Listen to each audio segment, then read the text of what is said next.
Good Friday সম্পর্কে 10 line. তাহলে দেখে নিই আমরা 1 নম্বরে কী লিখতে পারি। গুড ফ্রাইডে হলো একটি খ্রিস্টীয় ছুটির দিন যা যীশু খ্রিস্টের ক্রুশবিদ্ধকরণকে সম্মান করে। এবার আমরা চলে আসছি নাম্বার 2তে। এটি পবিত্র সপ্তাহে ইস্টার রবিবারের আগের শুক্রবারে পালন করা হয়। এবার আমরা দেখে নিই নাম্বার 3টা। গুড ফ্রাইডের তারিখ প্রতি বছর পরিবর্তিত হয় কারণ এটি চান্দ্র ক্যালেন্ডার অনুসরণ করে। এবার আমরা চলে আসছি নাম্বার 4তে।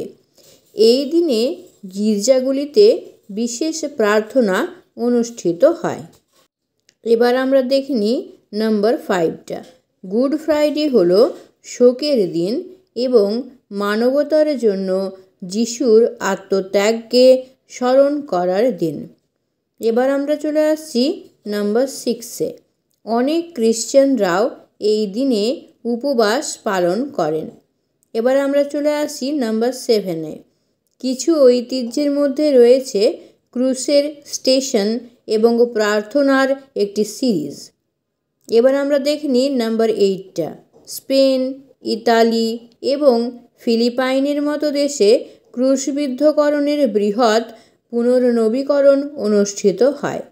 এবার আমরা দেখে নিচ্ছি নাম্বার 9টা। শুভ শুক্রবারকে শুভ বলা হয় কারণ এটি ঈশ্বরের পরিকল্পনার পরিপূর্ণতার প্রতিনিধিত্ব করে। এবার আমরা দেখে নিচ্ছি নাম্বার 10 অর্থাৎ শেষ নাম্বারটা। দিনটি ইস্টারের দিকে এগিয়ে যায় যা যিশুর পুনরুত্থান উদযাপন করে।